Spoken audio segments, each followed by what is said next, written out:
All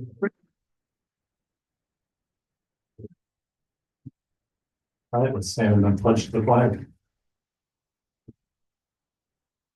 It's a flag of the United States of America, to the republic for which it stands, one nation, under God, indivisible, with liberty and justice for all. Okay, it looks like we have one item for administration before we get into the budget. Yes, and depending upon.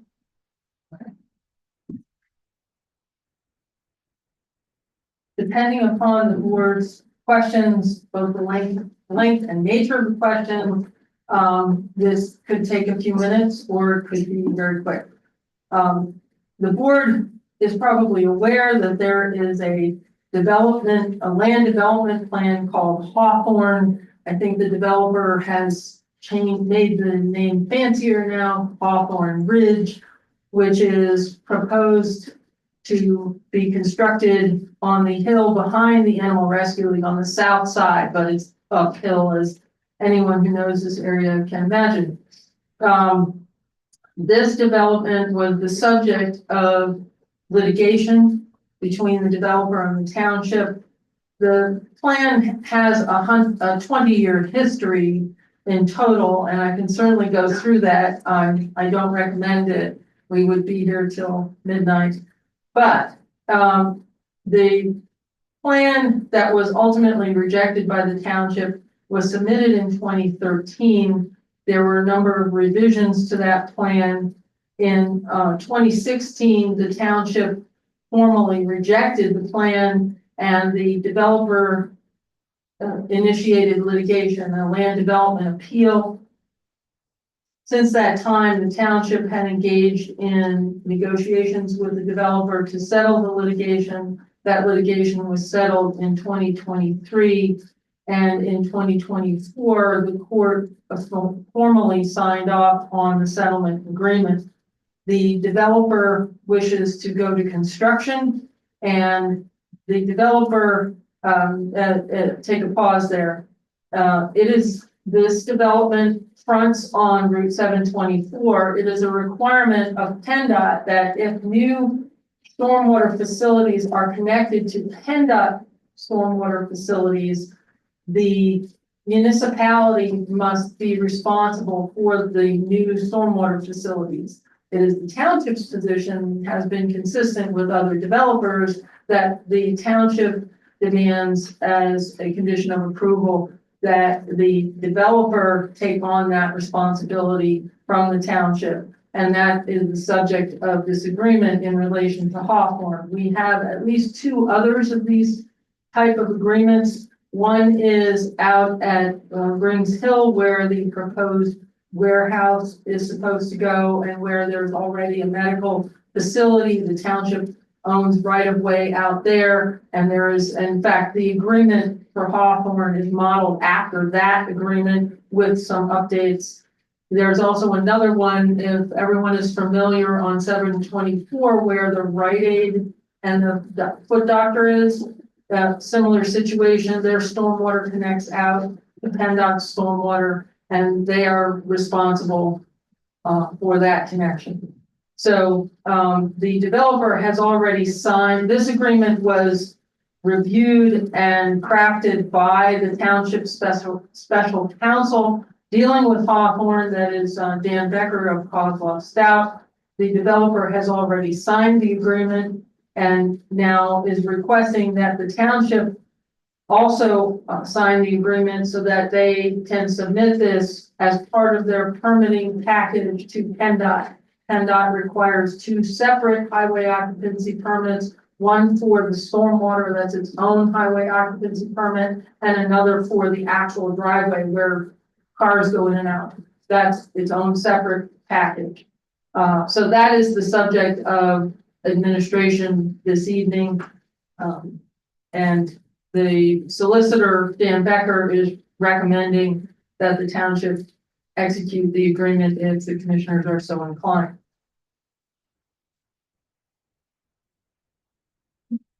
Why did they want to go this way as opposed to, I'll call it the traditional way? What do you mean traditional? What's traditional? Well, if I read it correctly, traditionally, when we handle all this stuff, they want to bill everything, or am I misunderstanding? No. With any development, we would make the developer responsible for it. But for the development, this wouldn't even be occurring. But in this case, it was part of the settlement agreement with the developer that the township will take no dedication of roads, no dedication of sewer, no dedication of storm sewer, anything. And that's the same position that the township has thus far taken with the warehouse developer as well.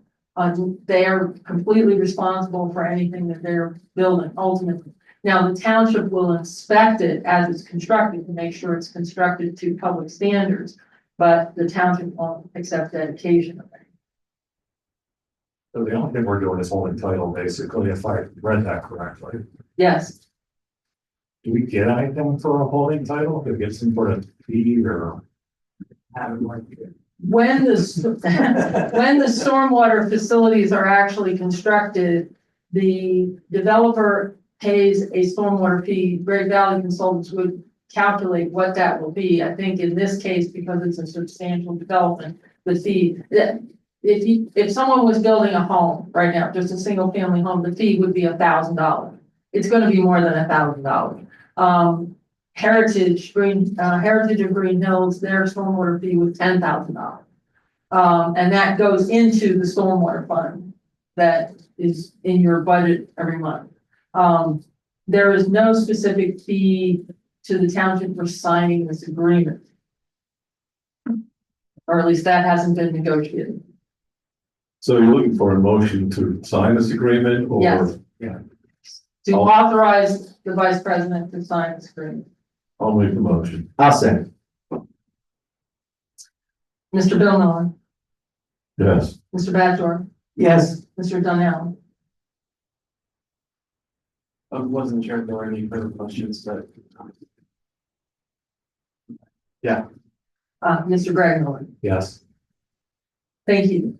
I'll give that to you after the meeting. And just to let you know, there will be at least one other agreement that will come before the board with respect to Hawthorne. You can imagine for 200 apartment units, there will be a sanitary sewer agreement for treatment with the city of Reading. The city of Reading requires that a sanitary sewer treatment agreement also has the township as a party to this agreement, because we have to pay those charges and then we have to bill customers. But also it's a way to make sure that all three entities know what the other one is responsible for with respect to sanitary sewer.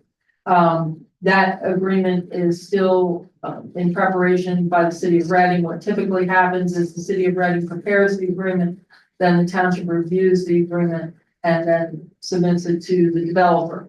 And it references the city has treatment per gallon charges. It references the township's tapping fee, which we already have as a resolution, and it kind of ties everything together. When that agreement is prepared, obviously we'll bring that before the board. I would expect at that time, probably Attorney Backer will also be available to answer any questions, because sewer agreements can get rather complicated. A quick question on that. How close are they to getting towards construction? Or do they still have a ways to go? They have a ways to go. The settlement agreement is an approved plan. So they don't have any more planning as far as drawings or things like that. They do have to perfect the sanitary sewer to the satisfaction of the sewer engineer with some detail. I do believe that the biggest thing that they have to do planning wise are what are called the sanitary sewer planning modules. Okay. That is the sanitary sewer planning modules are a package, in this case, a large package of documents, all relative to sanitary sewer. They have to have an agreement with the city and the township. They have to all parties have to agree how many EDUs, equivalent dwelling units of flow, are going into their connection. They have to show that they have the rights to traverse another property. That right can be in terms of buying property, having an easement or right of way through another property. There are various ways that they can prove that, because in this case, they will have to traverse another property to get down to 724. They have to show that they have the right to do that. They have to show, are they going to have a pump station? I believe they will. And Bob can speak better to that aspect. They have to show if there are any endangered species in the area of their development. There are various things. This is a very large package of documentation. And ultimately, even after the board, assuming the board authorizes the sewer agreement, that sewer agreement only becomes a piece of that larger package, and that will come before you. And that takes some months, and then that has to be approved by the DEP. And obviously the DEP will be having a good eye on this one because it's a fairly large development, 200 units. So, that being said, the earliest I can imagine that they could construct anything would be late next year, this time next year at the earliest. If they go faster than that, I would be amazed and surprised. To give you a relative example, I believe that the warehouse project, if they get approval, or the one on Briggs Hill, that will go to construction faster because they already have sanitary sewer planning module approval. So that what they need to do is satisfy PennDOT, or they're going to expand the ramps there with accel decel lanes, or at least half a lane or something of that nature. But that is a much easier HOP to get. They already have their sanitary sewer squared away from the prior sanitary sewer planning module. So that development could go to construction mid-year next year, by summer of next year, assuming it gets their final plan approval. And the planning commission has recommended final plan approval for that. So that's a whole lot easier plan to go to construction than Hawthorne. Hawthorne still has some, as far as I know, they don't have a solid agreement with Reading Area Water Authority. I haven't seen they're going to have a tank on their property, and I know there's discussion going on, but I haven't seen the agreement. And that also has to be part of their sewer plan, because they have to prove not only can they get the sewer out, but can they get the water in. So the earliest would be this time next year. I would be impressed if they do it. Thank you. All right, then I guess we'll go over to the budget.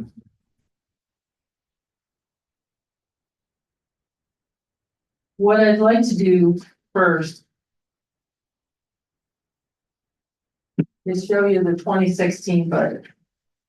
I'm not going to read it to you, but the reason I brought this one in particular is with this budget, what the board of commissioners did was they did their preliminary review, and it's always about the general fund. It's always the general fund. That's the issue. And then they told the staff to go back and make cuts.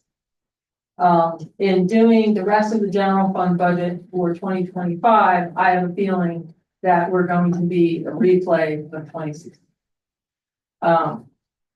That being said, and for that reason, I said to Patty not to bother putting the general fund in the book, because I don't think it's going to stay in the book very long. The first thing I want to do is show you the first page of the general fund, which is revenue. And baked into this, as I was working the numbers today, and the computer dumped all my numbers and I had to recreate them, what is a 1 mil tax increase. Our current millage for the general fund is 4.645. This is 5.645, based on the same assessed value at 98% collection rate that I've been using for the other funds.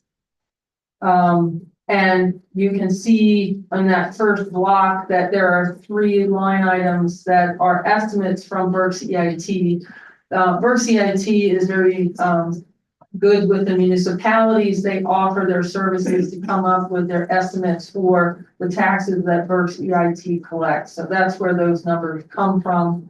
I wanted to point out a couple of things in the next section on revenue. One is the line where I say fire rent to be discontinued.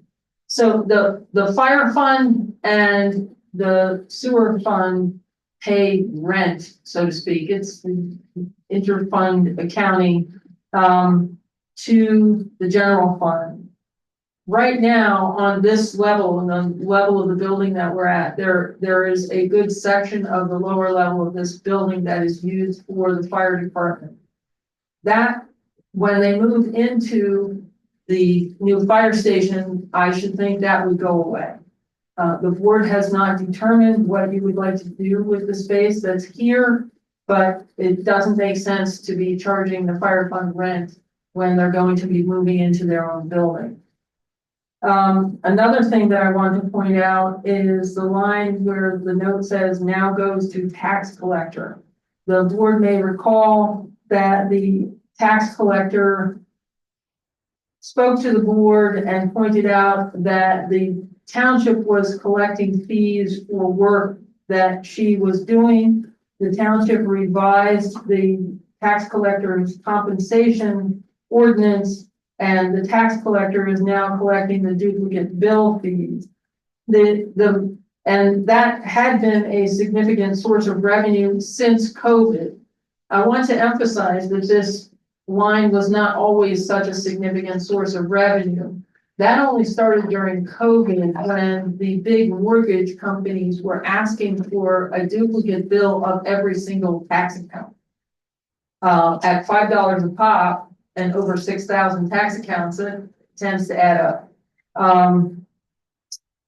So the township adopted that ordinance, and even though the other forms of compensation to the tax collector cannot change until the next election, that one was fee for service. Also, if you look at certification and settlement fees, that's $3610,650, which is immediately above there, above the duplicate fee line item. That also has decreased, and that has to do with previously the staff upstairs, the administrative staff was doing tax and fee certifications. The tax collector pointed out that if it's taxes, it should be her responsibility to do that. The ordinance was changed. The tax collector is doing tax certifications and administration is doing fee certifications. So that reduced the amount of the revenue that is collected for that service. In another line item I'd like to point out in revenue is the one where it has a note off to the side, plans going to construction, and why that is so high. This is for building permits and new construction. That includes single family homes, it includes businesses, it includes somebody who's building a garage or an addition on their property. And typically we have around $100,000 a year in revenue from building permits. Now that goes to pay for Mr. Frymore's time. It pays for the staff time to process permits.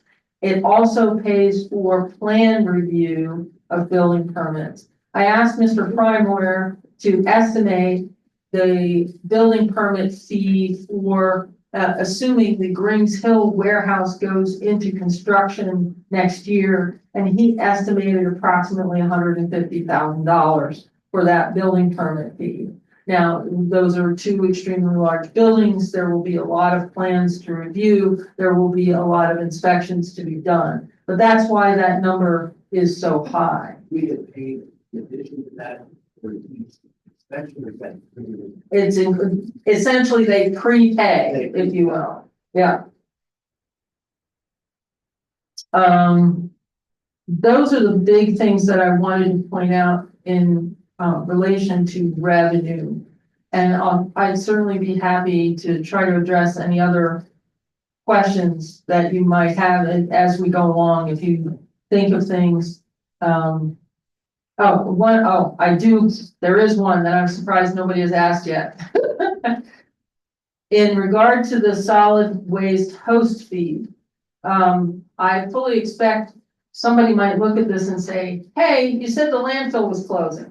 And I still maintain the landfill is closing because Public Works and I got an email just a couple of weeks ago in relation to that. However, you can see that we have still collected a substantial amount of host fees this year, or they've collected them and passed them on to us. So, in part, but also to explain, if on face value, if the landfill is closing and that's how I budgeted for 2024, why we get so much money? So I took a look. When we get these host fees, we get a report of both the amount that is collected, the amount of material that's collected, and the type of material that's collected. They're still decreasing the amount of municipal solid waste that's going there. Cumru Township was not their only customer previously. They do have other customers, private haulers and whatnot. But what they have changed is they're collecting more construction waste. When, in regard to the amount that goes into a landfill, it's based both on weight of the tonnage, but also density of material. Construction waste, they've doubled the amount of construction waste they're taking right now, and construction waste, other than the recyclable materials like steel, which is taken out and recycled, it's very crushable. It's about the only word I can give you. So they still seem to be able to fit more into their permitted area. I was out there last week, and they have capped a good portion of it. If you go out there, you can see the caps and the flares. So they are proceeding with closure. The email that we recently got was in relation to closure. What they would like to do is they would like to somehow put their permit in suspended animation, is about the best way I can describe it, with the DEP.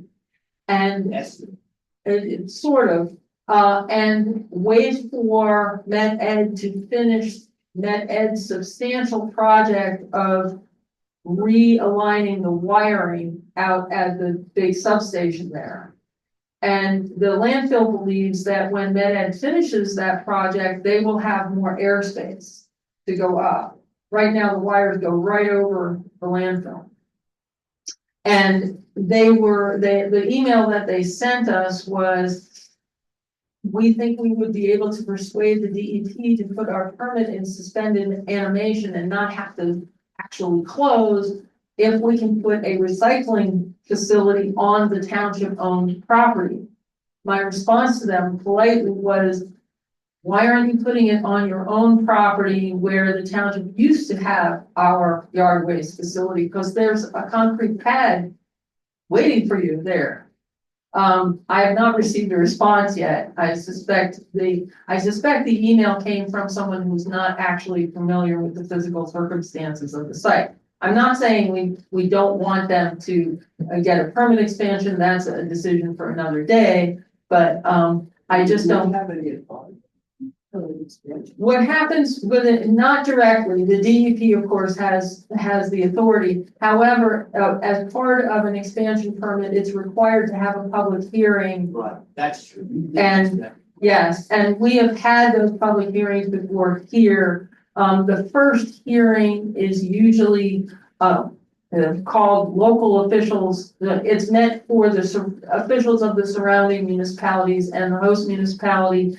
And I believe they do have also a public meeting embedded in the process for any landfill expansion. Do they have to come up with any? Oh, yes. Oh, yes. Landfills are highly engineered. They have to show exactly how, what, when, where, and why they would be expanding, how long the expansion would, how much life the expansion would give it.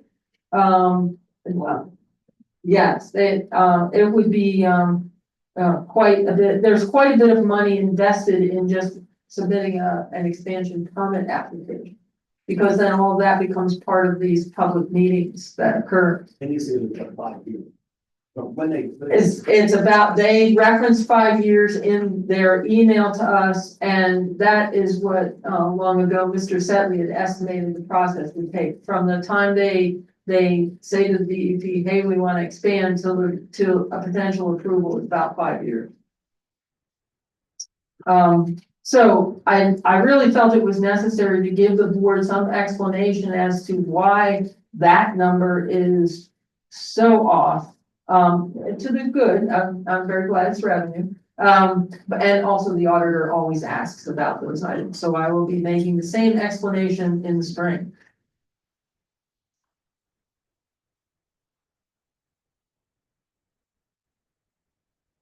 One part of the general fund we've not gone over is administration, which is on the next phase. One thing I wanted to point out, you may recall I just referenced building permit fees.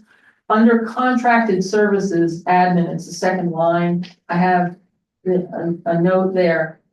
The plan review for building permits have a couple of different processes involved. One is review of the plan.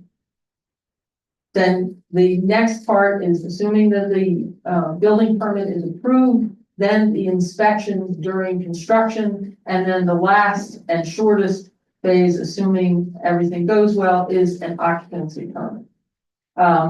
The plan reviews for building permits are paid for out of this line item. You cannot necessarily take it right out of the building permit fee line item, partly because a lot of times plan reviews will go over from the end of one fiscal year and into the beginning of another.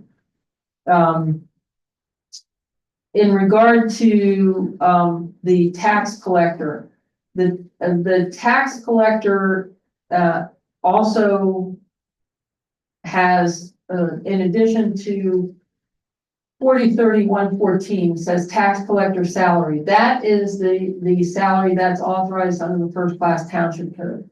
The board may recall that the discussion with the tax collector was that when it is allowable by statute, the other forms of compensation that were not related to cert fees or not related to duplicate bill fees would be discontinued.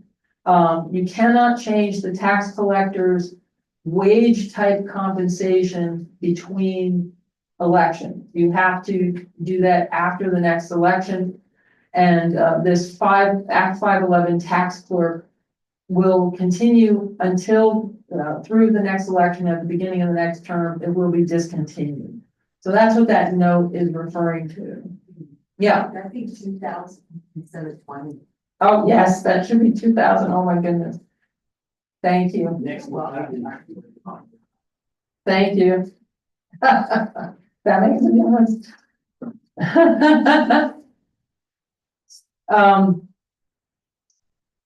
In regard to memberships and dues, I have a note off to the side. PSATC received in the fourth quarter. That what that refers to is the Board of Commissioners belongs to the Pennsylvania Municipal League and the PSATC, Pennsylvania State Association of Township Commissioners, and they always send their membership invoice at the end of the year, and it's quite substantial. They go by assessed value, and there's there are other factors in the formula, so it can be like $1,500, and that will arrive at the end of the year. It's usually in November. I also wanted to point out in the building inspector's overtime. When there is a fire, a structure fire, the building inspector is called out to evaluate the structure. So that line item can be rather erratic. It all depends on when these type of events occur. There's another line item there. It says proposed trainee. it is Mr. Frymore's suggestion and my own suggestion to, next year, hire an individual who can be, residential building inspector trainee. The township would provide the various training classes. The $50,000 is a placeholder. The actual wage would have to be approved by, I would consult with Mr. Donnell as the administrative liaison. And certainly this individual would not be hired right out of the gate in January. So, there is no need to, put a full and a salary equivalent to Mr. Frymore's in there. And the assumption is that they would be hired without all of the qualifications. Certainly, if we find somebody who has some of the qualifications, that's better. And we do have a proposed wage scale for that. In regard to, first of all, were there any other questions on that section? Didn't Willie talk about apprenticeship? Yeah, Is that what's coming out of that apprenticeship then, or? the apprenticeship program for the Codes Association has not taken form in terms of an apprenticeship, but essentially that's what this is modeled after.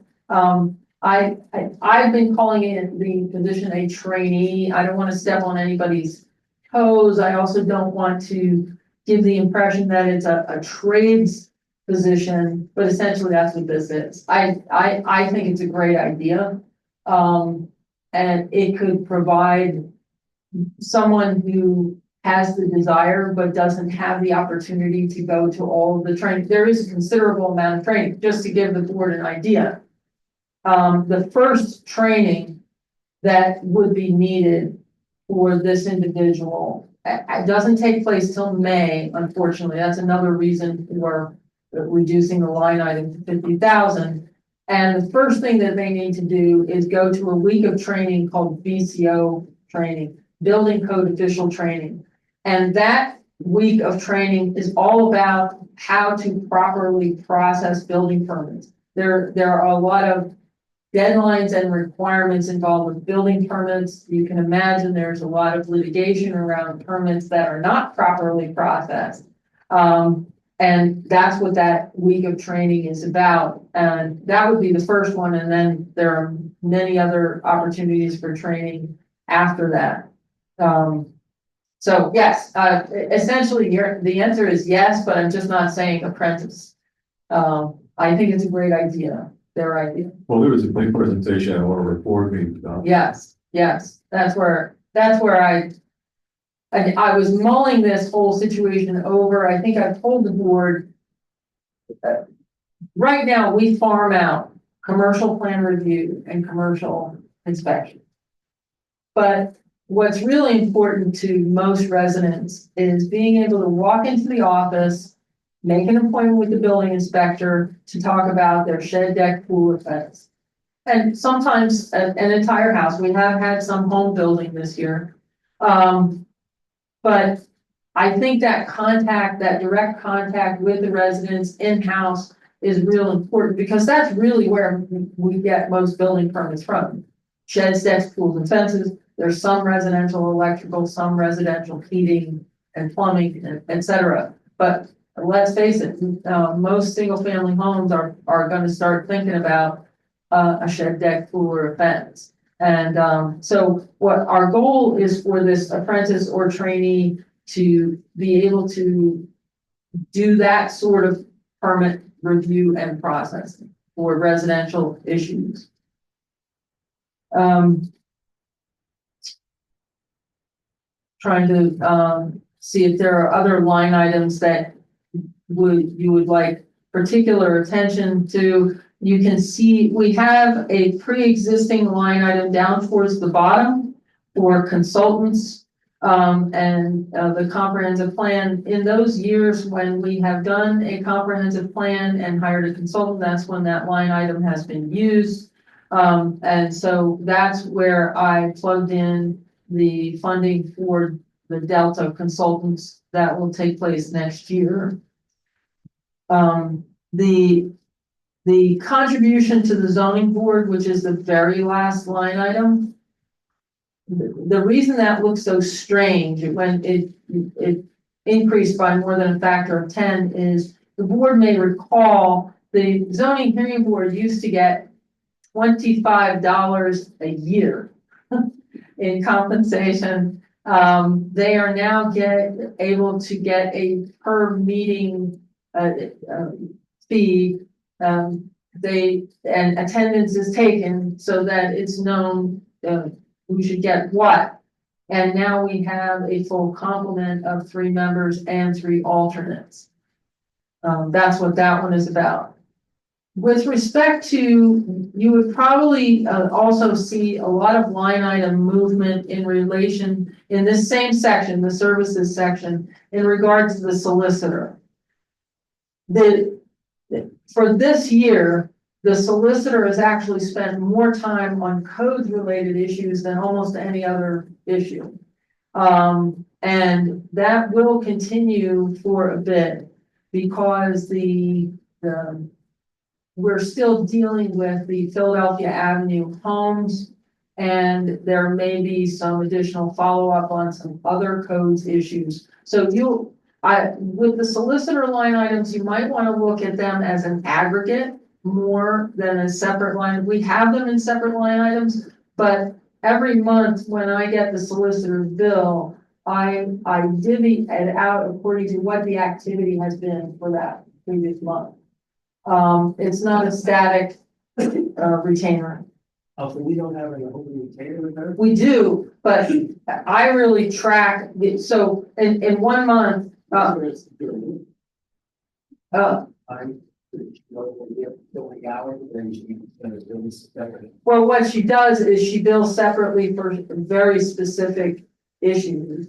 And her office bills separately. They handle the liens Is for that part of the retainer? Then both. I'll give you an example. This will be a lot easier to give you an example. Right now, there's something of a planning controversy in regard to a proposed development off of Wyomissing Road. That is embedded in her regular retainer. However, going to court for 711 and 713 Philadelphia Avenue was billed separately as its own engagement. So that's the difference between those. The sewer liens that her staff processes for delinquent accounts is also billed separate. well, yeah, that's. In regard to planning and zoning, the legal services for planning, those engineering services is Mr.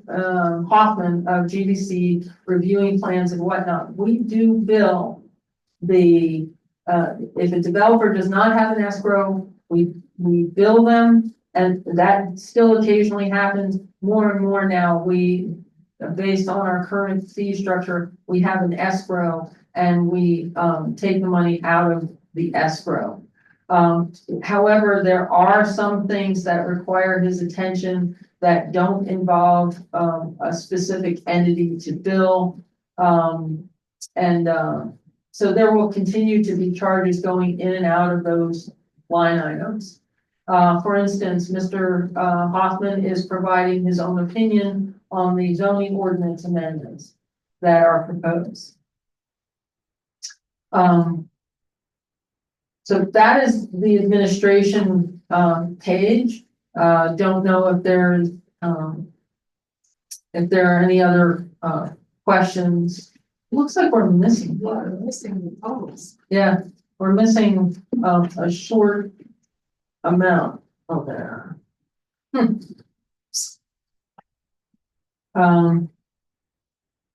If we have a break, I can go print that out, but. And the same thing with the highway fund. Oh, interesting. Should we take a That's- 5-minute intermission? Certainly, we can.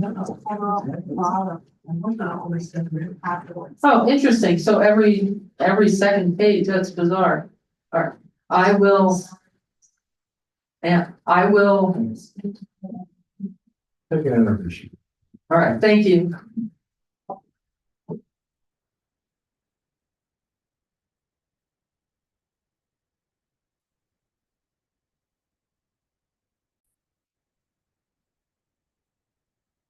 Thank you for the recess. On the second page of admin, one item I would like to point out to the board that you'll see pop up in several spots in the budget is the unemployment compensation solvency fee. That's the UC solvency fee. That is a fee that nonprofits and governments can pay in December of the prior year for essentially covering potential unemployment compensation claims in the succeeding year. And in 2025, Peggy and I discussed this with the solicitor. We believe we have not paid this every year, but we believe paying it this year for 2025 is advisable. And the fee for this year is $11,888 spread across various departments and funds. And this is the administration portion of that, is $2,664. I would prefer, if we discuss specific situations, to do that at some point in executive session if it becomes necessary.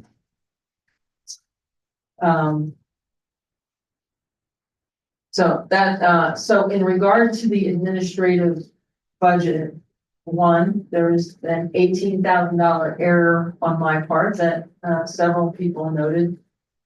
Two, there is the new expense. I'm looking at the difference between the 2025 and 2024, which is substantial. The consultant, the planning consultant, is a new expense. And there are various line items that are increased in relation to personnel. That's the biggest increase in expense. We've talked about this time and time again in regard to where the bulk of costs come from. The trainee position, for example, is one of them. In regard to administrative assistants wages, we are in the process of advertising for a new position to take over for an employee who may be retiring. In regard to Mrs. Carpenter's position, I did not change the wage line items. The board has to decide what they would like that compensation to be, and I realize the board would like some suggestions from myself, but I did not intend for that to be a discussion at this meeting. So there is a difference in the administrative budget, and subtract that $18,000 error from the 1.311 million. If there are no further questions at this time, the police budget we went through at a previous meeting. So I don't know if the board wants to go over any of that at this time. I did not intend to.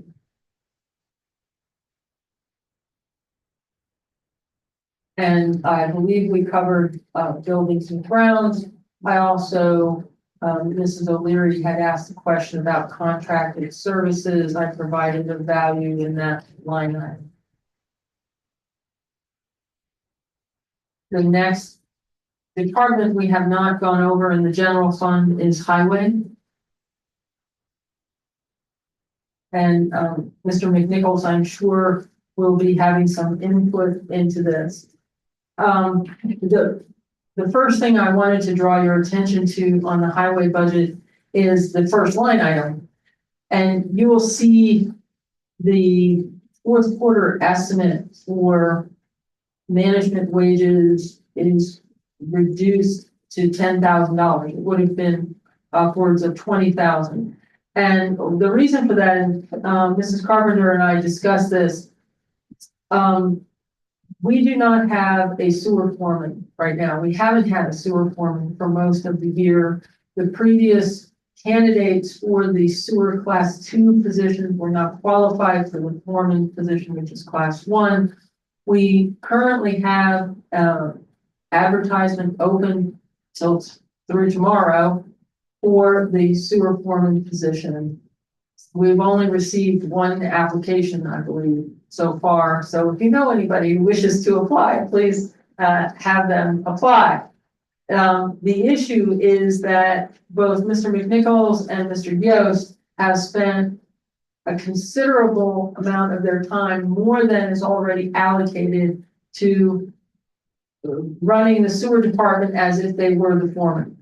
So we're going to redistribute, especially some of Mr. Yost's wages in the last 3 payrolls of this year to compensate somewhat for that. That will be taken out of the sewer fund. Well, essentially, that's the gist of it. More of your wages will be coming out of the sewer fund because of what you have actually been doing for quite a long time. Cool. I wanted to back just for a second. Yeah. When are we gonna advertise or publicly Peg's position? I would like to advertise essentially starting next week. I want to at least have Mr. Donnell. Yeah, duties and responsibilities kind of. Yes, I criteria have a established. draft. Mr. Donnell is the administrative liaison. I wanted him to get a look at that first. And certainly, you know, if you have any questions or input on that, but yes, that is something that needs to happen. In regard to the highway department, one thing I want to point out is that overtime is extremely fluid in the highway department. We have been, in the last few years, we've had relatively mild winters. Last year, we did have some snow events. The 2 years prior to that, we had almost no snow events. They were extraordinarily mild winters. I don't want to push my luck. I certainly hope we have relatively mild winters, but I cannot imagine them being no snow at all. So that's why I had that note there about snow plowing. We can certainly lower that line item if the board wishes, but if we have a series of snow events, essentially the township is going to pay for getting the roads plowed, and it really doesn't matter. And it's a very difficult item to budget for. Bob, as far as salt, how do we stand? Our sheds are full right now, They're full. right? But we do have a contract that we have to fulfill for this coming season, as you know.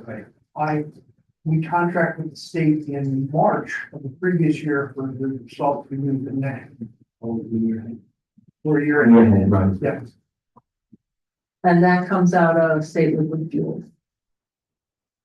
In regard to the highway department, in the second section, one thing I want to point out is for storm sewers, that's 43,6,200. We budgeted very heavily in 2024 because that was for the Montrose Boulevard culvert. The bids actually came in less than anticipated. And we have paid out that project. Now, there is a grant that Atlas Engineering is helping me apply for the reimbursement for that. And that would be the cost of the project less 15%. It is not incorporated into this budget, which I will do. That will help the bottom line, but that would come in under revenue of reimbursement of prior year's expenses. When I have an exact dollar amount, I'll plug that in there. So that I'm assuming that this, what you're holding in your hand, will be revised, and I'll plug that in. That did not come out of capital, that came out of general fund. We have another, issue that I want to point out is the, storm sewer equipment. What that's referring, I have sweeper and broom written out there. That is referring to the street sweeping is considered an MS4 activity. That's a stormwater water quality activity. And also we have it's called a broom. It's on the loader, correct, Bob? Yep. And we paid for replacement brushes out of that line item in 2024. Guide rail is problematic, to be frank. It is extremely expensive. What does it cost per foot? Last time I think we looked at it, the foot. And we're strategic about which guide rail is repaired where, because there are certain guide rails that are hit all the time and may or may not be, and they're guide rails, not guardrail, guide rail that may or may not be the highest priority. One example, and there are some guide rails that people believe belong to the township that do not. So I'm going to give you an example. The bridge at Church Road and 625 is not a township owned bridge. It is a PennDOT owned bridge. That guide rail gets hit on a regular basis. Yes, that is also a PennDOT owned piece of guide rail. And hopefully we have been notified that sometime between now and August of 2026, the bridge at Church and 625 will be rehabilitated by PennDOT. I have not seen any drawings. I think that any improvement will be welcome. I'm sure they'll have the day before they work on the bridge. And that is for the board's edification. That is one of the issues with the bridge work that's occurring now in Penwyn, the one that's closed on East Wyomissing. PennDOT's notification to the township was extremely short and did not give the township an opportunity to have input into the detour routes, which I know that there have been complaints about that. Fortunately, it will supposedly be open soon on November 18th. So we're towards the end of that project. In regard to the next section, services, I wanted to point out that there are two line items that relate to winter equipment. One are tires and chains, and as Bob told me today, only tires and chains come out of there, chains being a winter item. Maintenance and repair of winter equipment relates to the snow plows themselves, the plows, the blades, the shoes, I don't know what else on the hydraulic stuff. Hydraulic stuff, the spinners, the starter parts, all of those. Hydraulic rams for moving the plow and things like that. Onlys and arrows. There are two types of traffic marking painting. One is the long lines. That's the large line item. Those are the yellow lines, the white lines. Traffic markings are the mostly referred to as the onlys and arrows. The arrows, the stop bars, the other special markings on the roads. We usually have a contractor, we always have a contractor do the long lines, and we do the other markings ourselves, correct? Yeah, we did the hash marks, the stop bar, the only, the arrow, turn arrows, things like that. It's much more efficient to have the contractor come in and do our, I think it's 400,000 feet of single whites and double yellows, quad lines, whatever you want to refer to them. Under traffic signals, there are two things. There's traffic signal maintenance contract, which is just like any other maintenance contract. pay the fee, and then there's a certain amount for a call out, et cetera. And the traffic signal repairs, maintenance repairs themselves, which can be quite costly. For example, back in 2022, we had the wiring for the signal where the Sheets is. The older part, the Sheets did not have to redo that traffic signal. I want to make that clear. But the wiring needed to be replaced. That was a big project. And our current contractor, CM High, gives Bob and Mike a rundown of what they believe needs to be done in order to keep the traffic signals in compliance. And that's what's reflected in that line item. I don't know if there's anything else you wanted to say about that, Bob. Now, we've talked before, like a traffic loop is $3,000 when they break and stop working, and that can really throw traffic off. The box in front of Arby's, that one year that we got that report, I think that was $28,000 or something for the box, the controllers alone. And some of those controllers that were in there dated back to the 80s. So they're just, like you said, they're expensive, and sometimes they attract cars and sometimes they don't. One thing to be clear is that, for instance, if the development down on Route 10 right now called Old Hickory Buildings, that's at the same intersection on the east side as the Green Hills Corporate Center, that entity will have to pay for improvements to the traffic signal. Because, but for that development, the traffic signal would not be affected. So they have to pay for that. In the case of Sheets, they were not affecting the traffic signal. So just like with storm sewer, if the development causes it, they have to pay for it. Well, getting back to the updates, then we have other updates we have to do. For traffic signals. Yeah. Well, they do a semi-annual preventive maintenance inspection. And yeah, we've already updated all the LED lights. We did that, I forget, 4 or 5 years ago. That was fairly expensive. We did that. We upgraded the signage. We can do that ourselves a lot of times. But we take guidance from CM High, who's our contractor. They look at the permit because all the lights are permitted by PennDOT.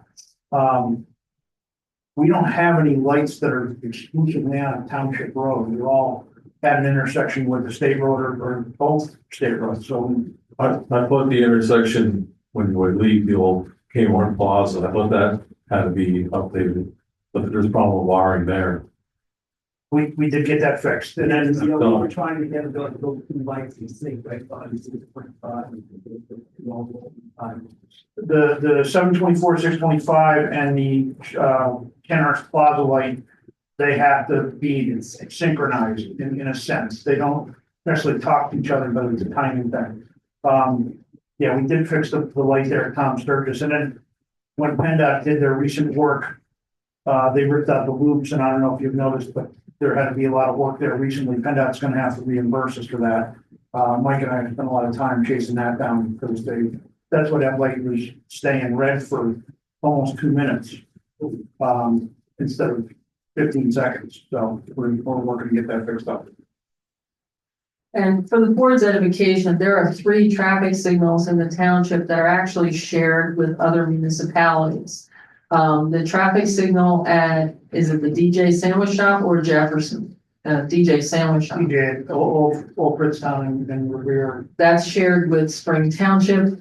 And the traffic light at 625 and 724 and the traffic light at the Kenhurst Plaza driveway are both shared with Kenhurst, and both must be synchronized. You cannot, I know that there are frequent complaints about the signal and the flow of traffic at the Kenhurst Plaza.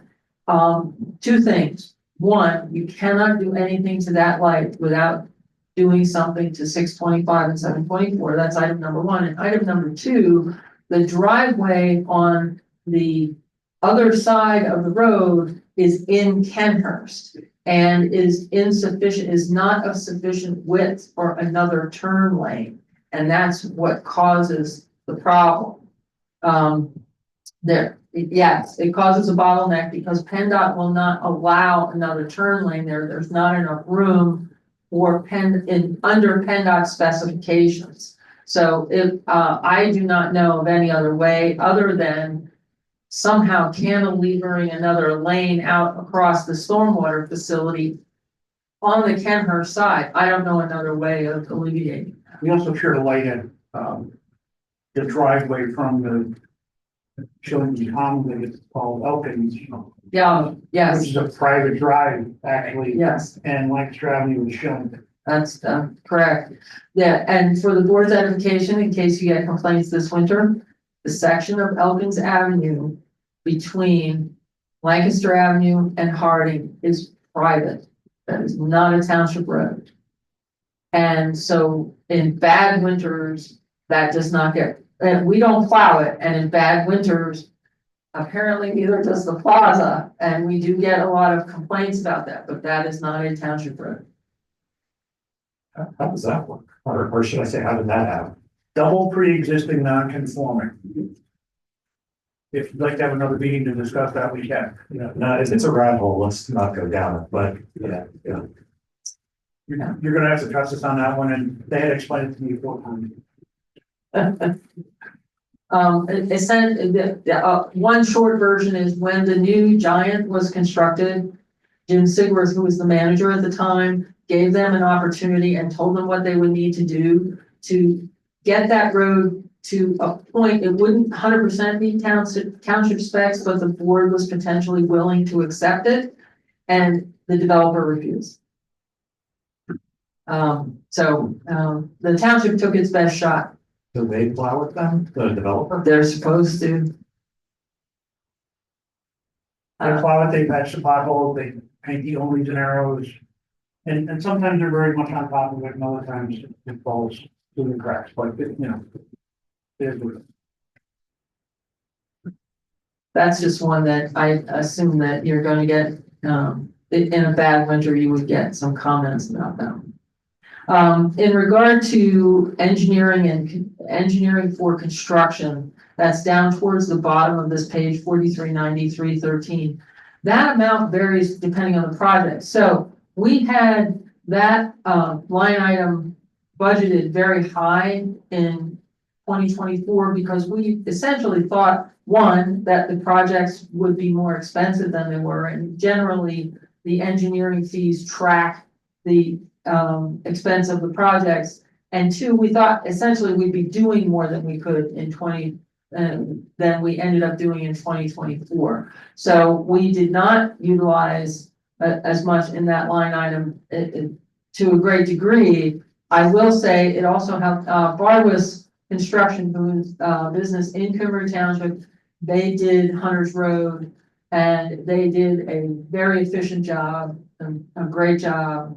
And so we saved some engineering fees that way as well. The Cedar Top Road project is out of the sewer fund because that ultimately is a sewer replacement project, just to make that clear. In regard to, it got a little bit cut off, but in regard to the very last 2 line items on this page, the backhoe and the boom mower. Peggy, can you explain the interfund loan that we did? It was the. You'll have to use your microphone.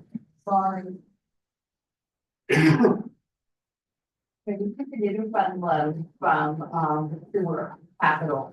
And decided to pay them the same rate for interest as we would if we would have taken a loan out from the bank, because we went and we did solicit some information about buying this equipment from banks. They wanted to charge us all kinds of fees at the time and everything else.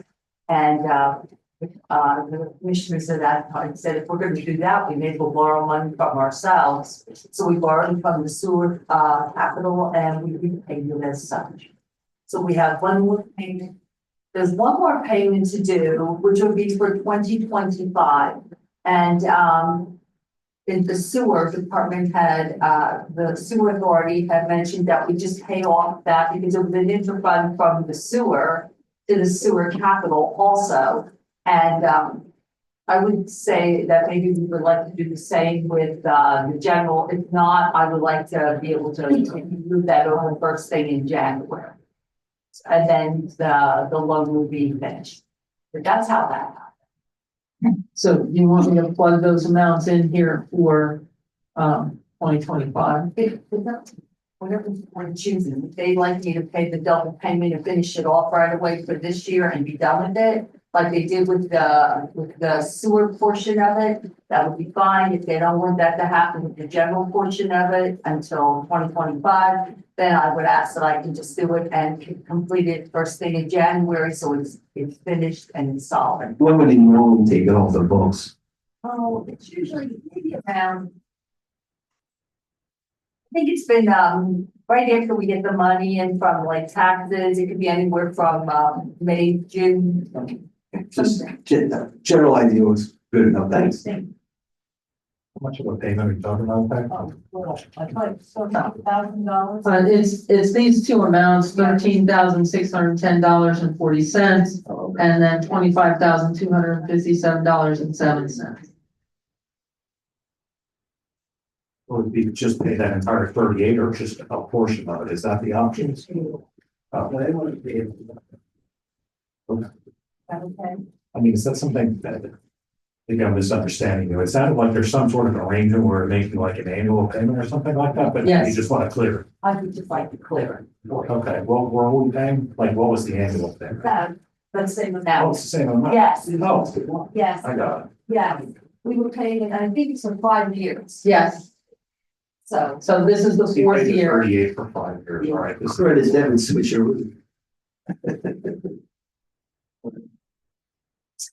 wait, so I'm sorry. That's all right. So if you want me to pay it or you want me to wait till like January, what would you like me to do? I'll make a motion to pay it. I'll second. Mr. Bill Miller, Yes. Mr. Bat Dorf, Yes. Mr. Donnell, Yes, Mr. Greg Miller. this is the pay this year, Yes. then yes. Thank you. So what I will do is I will adjust these sheets to reflect that.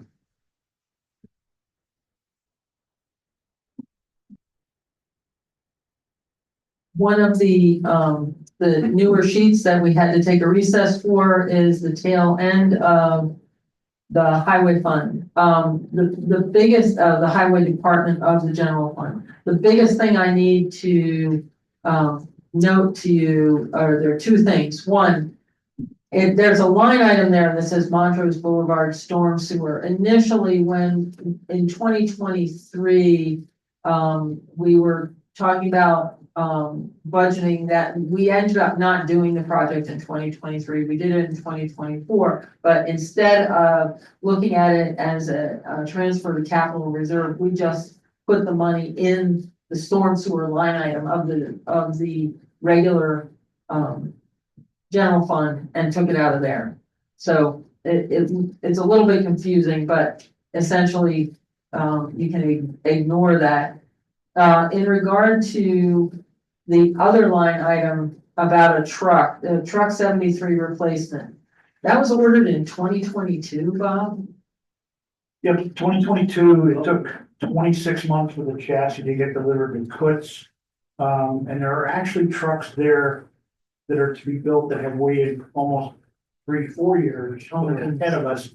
So it's sitting down there waiting to be upfitted. We're expecting that sometime in early 2025, as long as the winter's not too bad. If they start getting a really heavy winter with a lot of repairs, then it's gonna delay it even more.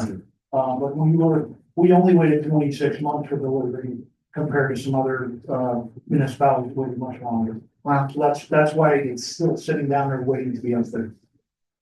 And these supply chain issues and manufacturing issues really became prominent during COVID.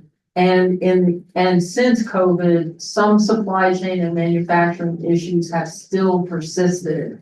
And I know you've heard the police chief talk about this in some years in relation to police cars, not so much this year, but last year. They didn't even manufacture any 2024 police cars. They just went straight to 2025. So these issues are still occurring. They're very, they seem to be more industry specific. It's not the ubiquitous supply chain and manufacturing issues during the height of COVID, which was just awful to try to get anything. But they still persist. And that is something that we're sensitive to, not only because of something like a truck, but of course, because of the fire station construction, the contractors are very on top of what their suppliers are telling them for various types of commodities. The last section of the general fund is the smallest right now, Park and Rec. As you know, the recreation building is being used as the contractor job trailer, so to speak. And that use of the building in that way has saved a lot of money. It's almost hard to quantify, but it saved a lot of money. We have the happiest contractors around. They really appreciate, and they did want me to convey that to the board, that they genuinely appreciate having such a nice office type area during their construction work. They would have had to pull in their own job trailers. They would have had to be ADA compliant. They would have had to have them hooked up to electric and water. So we already had a pre-existing building and we're stuck in there. One thing I want to say about the recreation section of the general fund is that I believe in 2026, after the recreation building is vacated and the fire station is being used as a fire station, I think the board should have some kind of a recreation plan developed. It's very difficult to get grants without an updated recreation and open space plan. And we will need grants to do things like upgrade the Montrose playground and do some other things. I know that I gave the board a preview via an email about you will be visited by the Schuylkill River Greenways at your November 19th meeting to talk about a potential kayak launch, but that's the kind of thing that you want to put into a recreation plan. So the problem with the general fund is that the expenses exceed the revenue, and I know that's something that Mr. Greg Miller has spoken about a number of times. And this budget that you have in your hand is based on a millage increase of 1 mil based on 98% collection of assessed value that were provided in October. So I need guidance from the board as to how you wish to handle this in the general fund.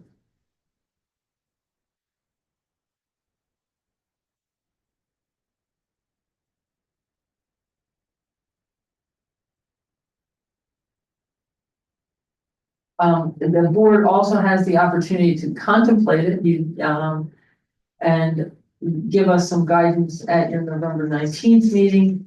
The only proviso with the budget is that you would, since your meeting is on your December meeting, if you wish to adopt a budget and a tax ordinance, and you will have to adopt a tax ordinance and with proper advertisement on December 17th, you need 20 days for a budget to be advertised. This only 1 million talking. Remember, you've already spoken about an increase in the fire fund. I meant that, but I meant for the general fund. Is that one? Yes. Okay. You would have to have the 17 days of December and back up 3 days in November for the advertisement. You need a 20-day window for advertisement according to the First Class Township Code. So if you wish, you could, I'm just giving you the options. You could have your November 19th meeting, give me whatever guidance you would like to give me on the general fund budget and any other parts of budget. And then, you could always have a brief special meeting if you need to. You don't necessarily need to the next week to authorize advertisement, or you can say on the 19th, this is what we want to do, and then make those changes and then advertise the budget. Think about how you want to approach that. In regard to state liquid fuels, that one is in your book. And the one thing to note is that I discussed with Mr. McNichols and Mr. Yost today. There is a desire to purchase a truck, and that you are, it is within the regulations in the state liquid fuels fund to take certain equipment, if it is highway related, out of the liquid fuels fund. And so instead of burdening the general fund with that purchase, we have taken it out of the liquid fuels fund. Mr. McNichols and Mr. Yost would discuss with the public works liaisons what road work would take place in 2025. Gene, I know you brought this up before for Dave and I and Leisha, but since Andrew and Greg are fairly new at this, you want to tell them what one mil equates to? Well, yeah.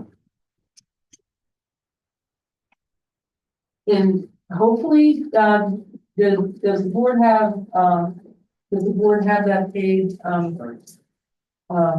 Patty, with, what a mill is worth? Do they have that? If not, okay. Essentially, a mill is worth approximately $868,000, and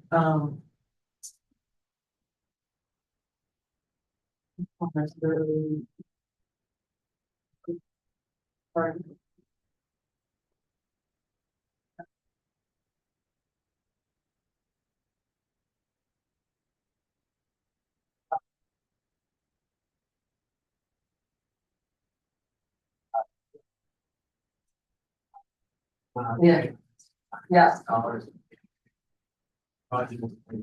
yeah. Yes, thank you. At 98% collection rate, a mill is worth approximately $870,132 based on the assessment values that were promulgated by the county on October 11th. Now, typically, So these are based on current assessed values that have been recently reassessed. yes. And also all the assessment reduction, the wave of assessment reductions over the past 2 years are baked into that. The reason, in reality, we've held steadier than I anticipated, mostly because we can all thank Diamond Credit Union, because they added quite a bit of assessed value to the bottom line and made up for some of the assessment reductions.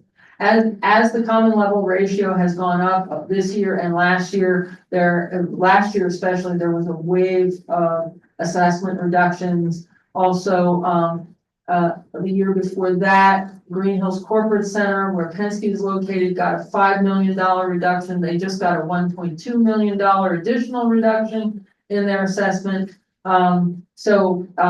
That has been suppressing assessments, but we did have some additions, Diamond Credit Union being the most prominent, and then some fill-in home building, empty lots that people have built homes on, and those have added some assessments. So there's been some give and take, and it's held basically flat. I was just relieved that it wasn't a reduction.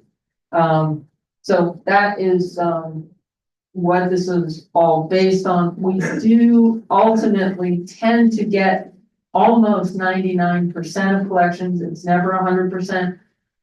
There's always a little bit of properties, small number of properties that end up going to tax claim in January of the next year. The board can certainly think about what, if anything, you would like me to do or change. there are, as I said, this is the type of scenario that has happened in the past. In regard to the capital fund, you don't have a sheet on the capital fund, but essentially it's pretty bare bones right now. It's the truck that was ordered in 2022. The police cars that you discussed at your previous meeting about the police budget. I will say there is one good aspect. You may recall that in the police budget, we have $60,000 budgeted for one of the new police car. There is another one that a second police car that is budgeted as a replacement to the one that got wrecked when somebody hit it. In regard to the new police car, we were notified yesterday that we believe we're going to be getting a grant for $58,600, which would pay for most of that car. That would go straight into the capital fund. And then there would only be a minor amount required from the general fund to supplement that. In regard to the car that was wrecked, we got $40,000 and change from the insurance company, and that will be used towards the replacement vehicle. So the capital coming out of general fund is very minimal this year. In regard to road work, we would use liquid fuels fund, and we have some traffic impact fees that can be used within a certain area of the township. There's a map that goes with it. That's what we're going to be using for the road work that these gentlemen are doing, but they will discuss it with the public works liaison to determine which roads, where, etc.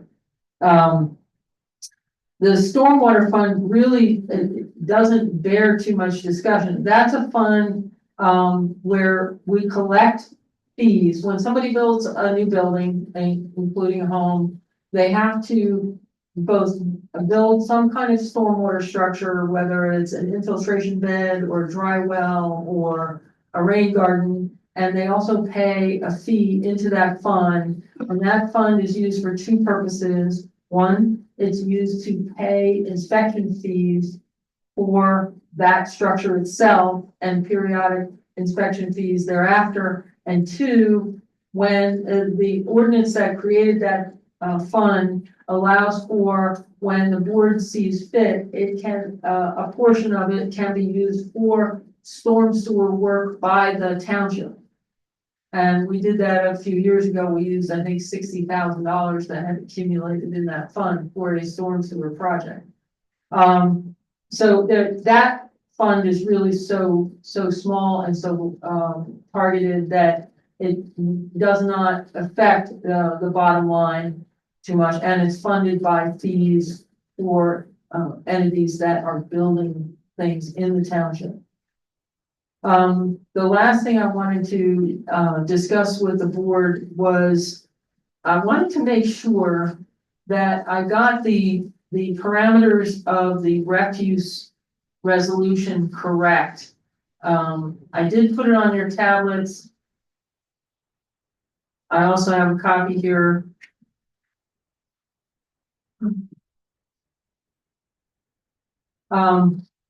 What I have on that resolution is that the bills would go out in January. The due date would be March 31st, 2025. After March 31st, 2025 at 4:30 p.m., payments received after that would be deemed late and would incur a penalty of 5% through June 30th of 2025 at 4:30 p.m. And then in July, they would, excuse me, I got that wrong. It's April and May. And then in June, from May 30th to June 30th, they would incur a stepwise penalty of 10%. And then after that, after June 30th, 2025 at 4:30 p.m., they can be sent to collection. So I wanted to make sure that that was the scenario. You don't have to adopt it today. I don't want you to adopt it today, but I wanted to make sure that was the scenario that you were thinking of. The discussion rambled a bit and I wanted to make sure I was correct.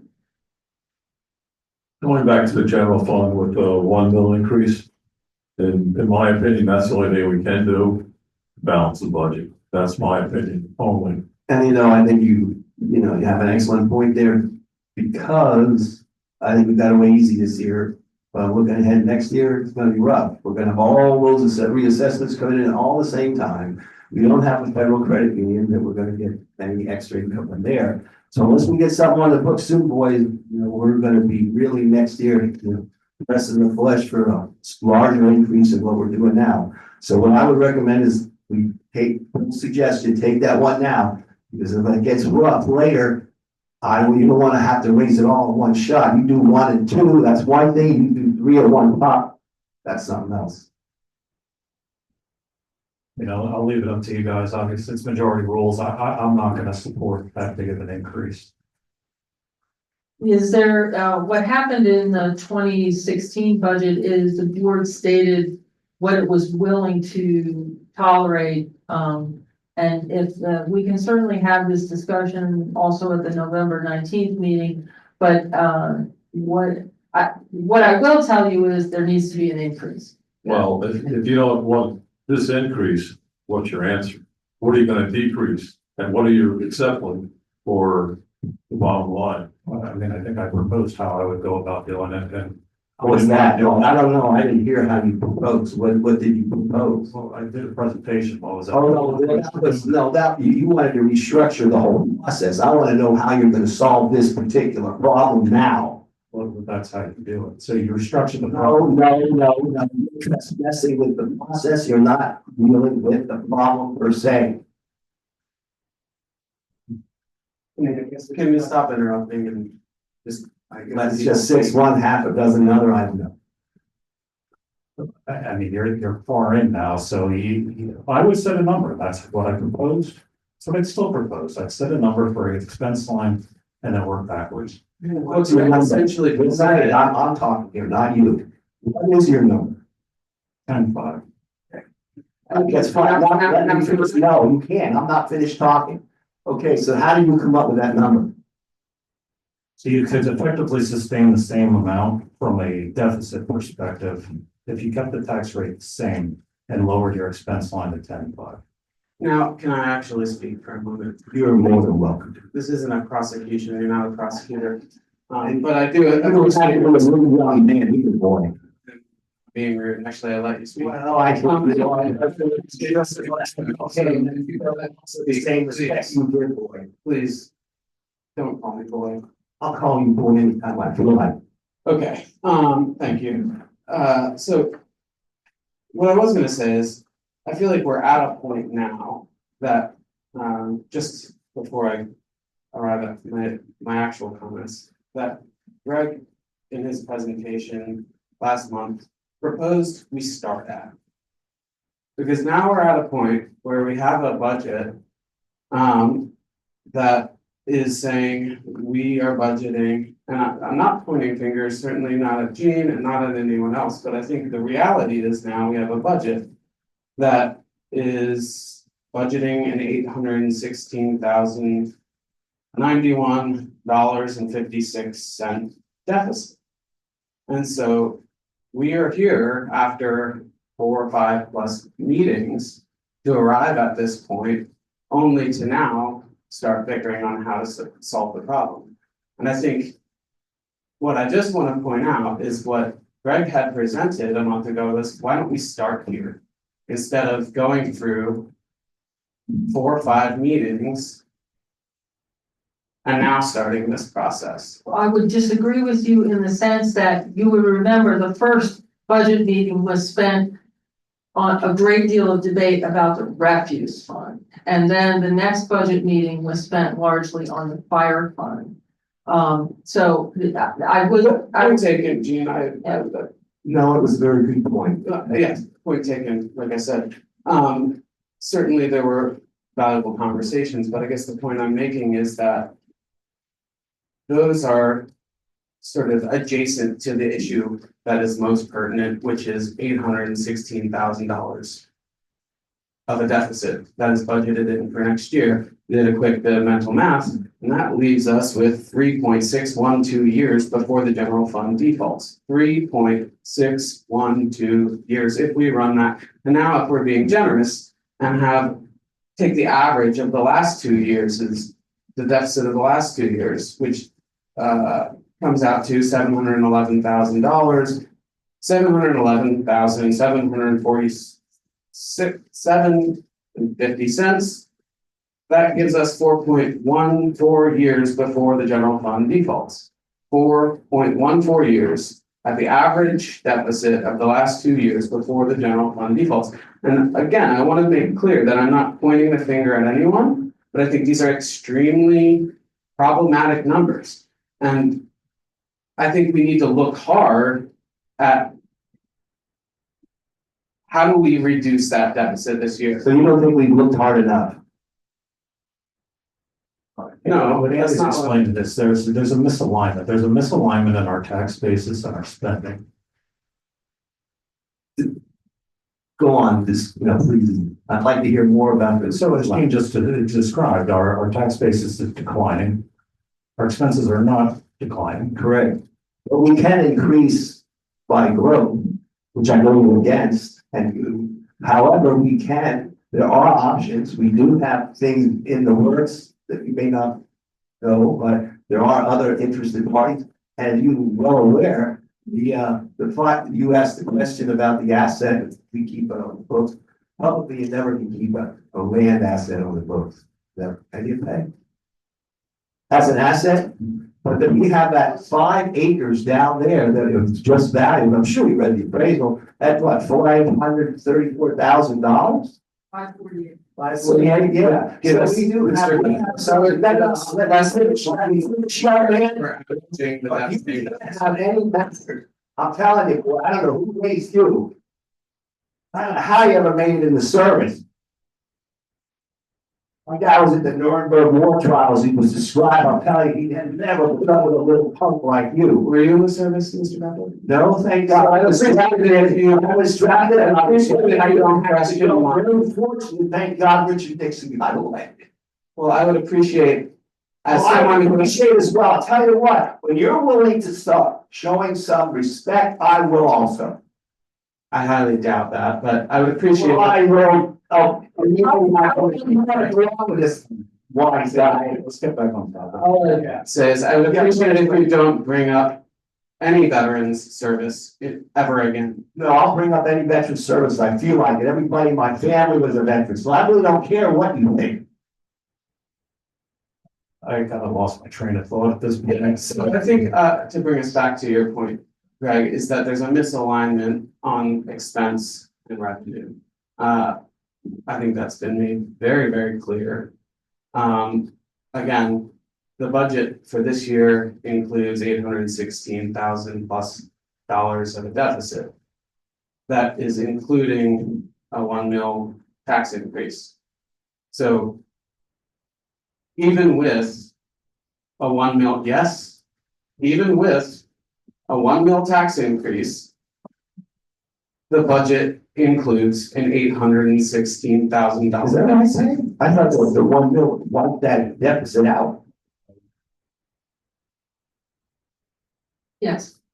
But the goal of the 1 mil was to bring the estimated balance at the end of year 2025 close to 3 million. That was the goal of it, because that is what is prudent with respect to the first quarter of 2026. What would we have to raise the millage to just handle the 816? It's 2 mils. 2 mils, not 1. And it was my belief that that would be unacceptable to the board. I'm not saying that 1 mil is, but I presume that 2 mils was definitely not. Well, you did your homework, you shaved it down as best you could. I think whether you put the limit on an expense number like Mr. Greg Miller wishes, or a millage limit, for example, in the budget of 20 2013, somewhere in there, the board essentially said, we're willing to raise the millage by 1 and figure it out from there. And whether you may place the limit on the actual expense, total expense, or whether you place the limit on the millage, I thoroughly expected the board to place some kind of a limit. There are different ways of doing this. And I just need guidance from the board as to how you wish me to place some kind of a limit. I wish the board to keep in mind, we never approach the budget from a point of view of, let's get everything we want. There would be a whole lot more in this if we thought it was like, as has been used occasionally in the past, spending like drunken sailors. We don't do that. So I want to make that very clear. So all I need is guidance from the board on a limit or an attempt at a limit. So for example, if the board would like us to try to get as close to 10.5 as possible, we can try to do that. And we'll let you know what happens. We might not be able to get there, but we can try to get there. So it kind of, Peg brought this point up a couple of weeks ago. It comes down to service levels. Obviously, if you trim back to 10.5, you're going to trim services. So what does that look like? And then are we okay with that? That's the conversation that we have. Right. Whether you're limiting the dollars or limiting the millage, which indirectly limits the dollars, this is exactly the conversation I assume that we would be having. So you're sure we really need 2 to clean that up, right? To get rid of the deficit. You need 2 if you want to clear the deficit, yes. Yeah, 1 mil, I think, as we said earlier, is approximately $870,000. Correct. So 2 mils would end up being $1.5 million, give or take. So just under 2 mils would balance the budget. We can't recognizing Jane's point that we didn't spend all of our time talking about the general fund. We could have kind of avoided some of this conversation, at least tonight, maybe prior. We would have just started at setting a number. Well, I frankly disagree, but that's okay for us to disagree on that. One thing I want to point out is that it has been flouted quite a bit by both commissioners and audience members that we had this $1.7 million deficit over the last few years. This sheet shows the balance of the general fund and other funds every year for quite a period of time, since 2008.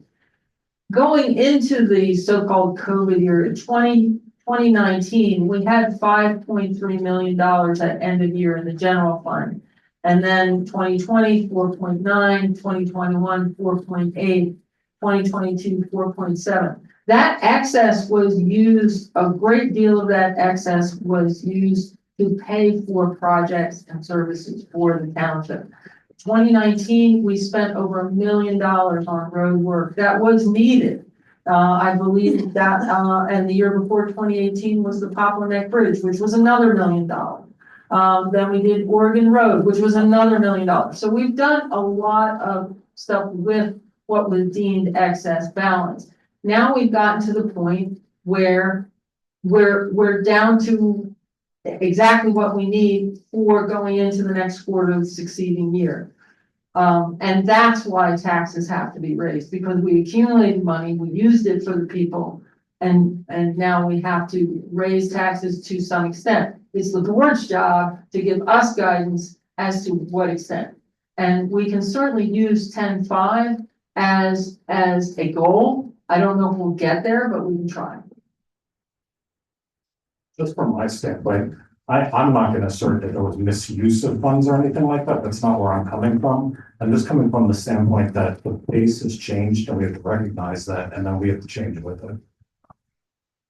One thing I will say is that with some of the development that is potentially coming in 2025 and 2026, this is more to Mr. Baddorf's point, there will be increases in both assessed value and jobs associated with those developments that are coming into fruition. It will take some time. I'm not referring to Hawthorne, by the way, although footnote, commercial apartment buildings are a higher tax rateable. They are assessed commercially, even though they don't have jobs So it's a associated. residential part, they're not commercial. Yeah, but they're assessed at a commercial rate, correct. But we have the waste transfer facility. We have the potentially, if the board approves it, the Grings Hill warehouse facility. We have, again, if the board approves it, the Old Hickory Buildings facility. That's the one down on Route 10 across from Green Hills Corporate Center.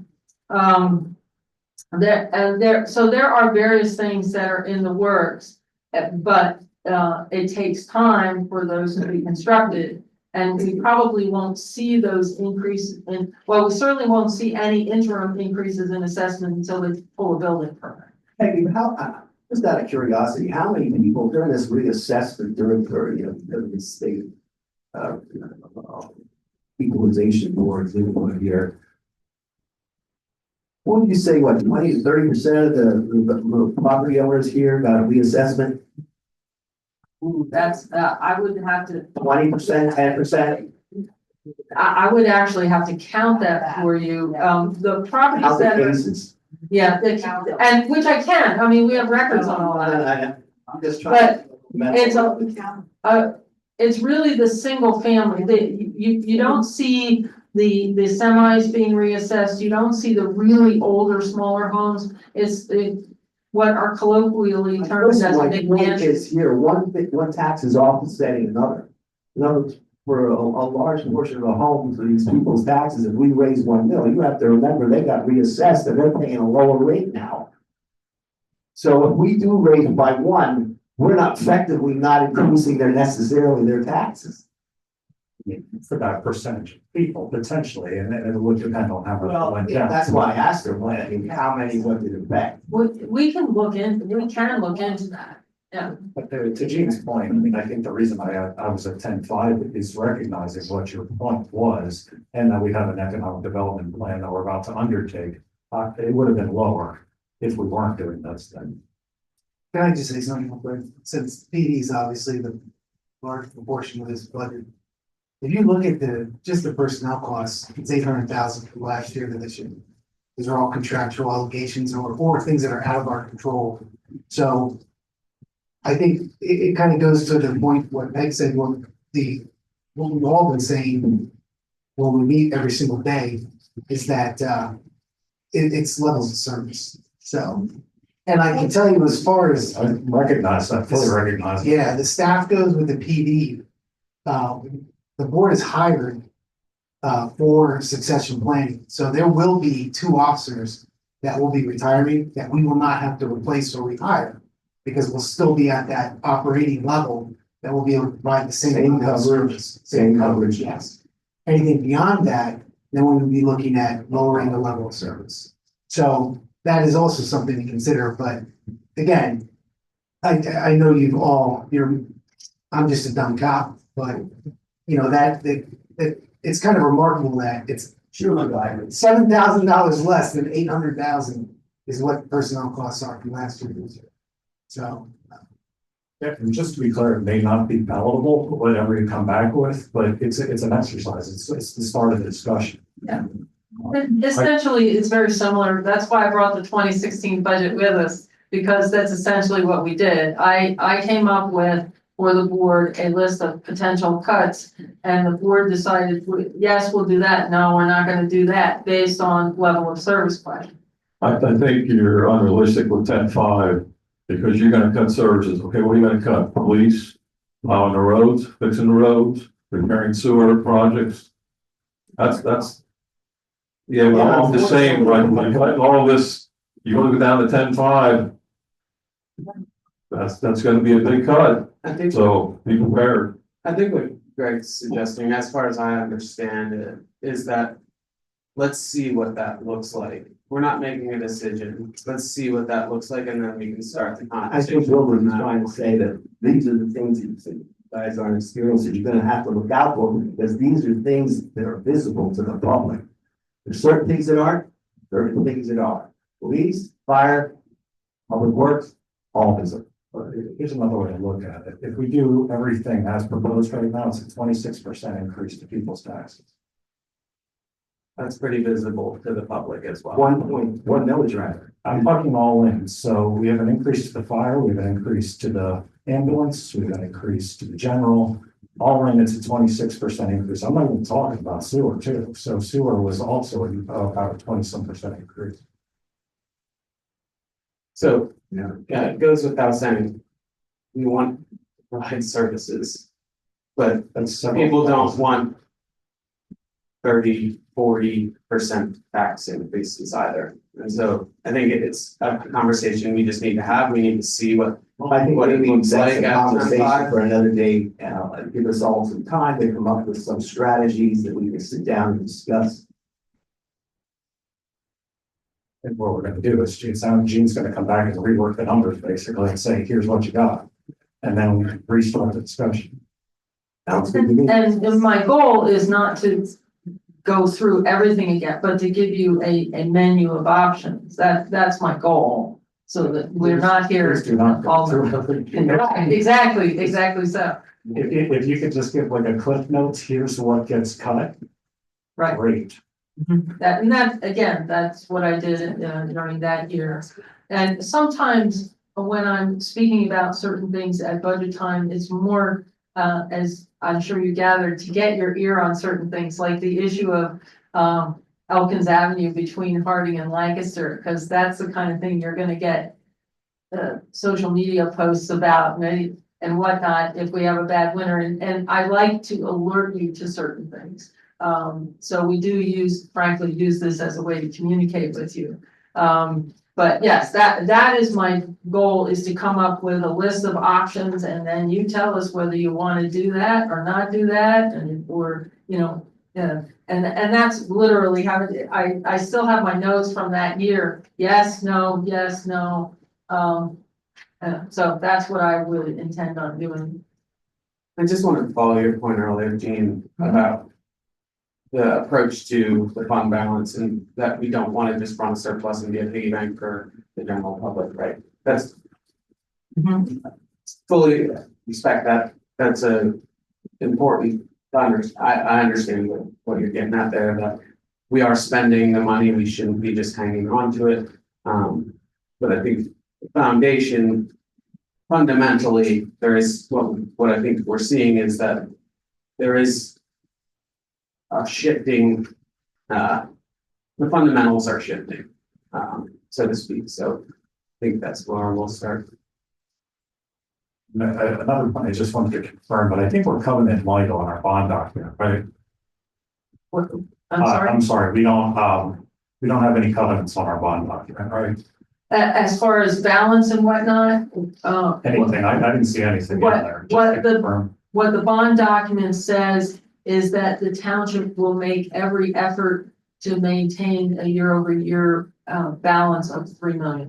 So it's a negative pledge, basically. Yeah, it doesn't say bad things are going to happen, but it says that's our understanding of what you're gonna do. And That affects our credit rating, right? so that's why I'm attempting to keep that $3 million number. It's not only for the expenses in the succeeding quarter, it's to keep within the spirit of that document.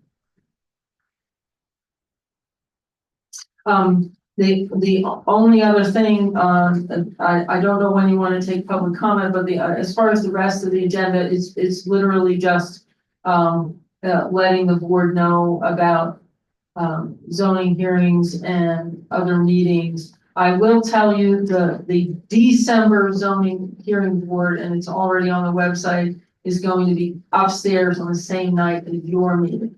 Because otherwise they would be having zoning hearing meetings on Christmas Eve, and I'll tell you what, that's a horrible time to be doing anything like that. So the December meeting will be upstairs. How it affects this is that if they don't give verbal decisions on November 26th, the decisions would be held over to December. So, the planning commission on December 2nd will be giving a more detailed opinion about zoning ordinance amendments. and we have sent a letter to the affected property owners in the MUDC district that the hearings were rescheduled to January 23rd. And so now we do have a full course of, 4 people, both the zoning. Yes. And the planning, so we're not gonna have any problem anymore. Right, and then in January, you can, after, when you, or December, or did you already do that with Mr. Zoloskowski? I'm losing track. was here last. Yes, but, yeah, December is the last meeting for Bill Meek, so you could backfill that position if you wish. In any way you wish. Sorry, Chief, we can do that in November or we have to wait till December? No, you could, if I understood Kelsey correctly, you could do that in November as long as you give it, subject to Mr. Meek not being here in January, this is what we want to do. But, and there is no rule, by the way, and I said this to the planning commission. And for any of these alternates, there is no rule that you have to go with the most senior alternate. That is typical, but it's not a rule. So I just wanted to make that clear. I bumped into Mr. Meek last Friday night and, he is definitely, Yeah, yes, no question there. yes. So I didn't know if you wanted to take public comment or if there was any public comment to be taken. Yeah, we got Ruth and Ellen.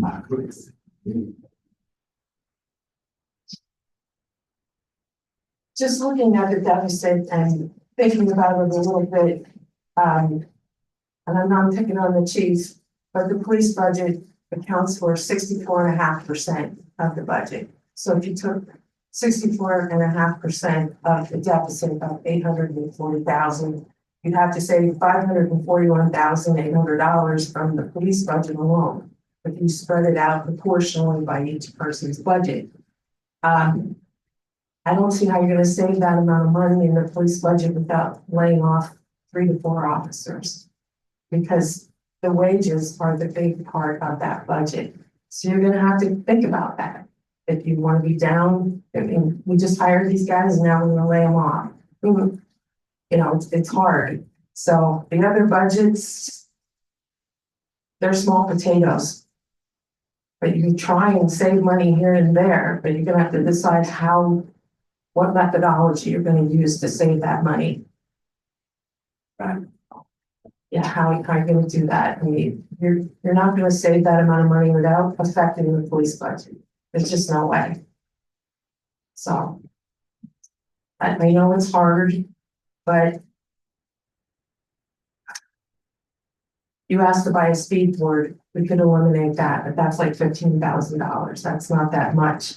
This is why I asked you not to approve the contract for the $63,000. I know it's something you want to do, but we really don't have the money. That's part of that deficit, So think about what strategy, and you can save nickels and dimes here and there, but you're gonna have to cut the police budget to save that amount of money that you save.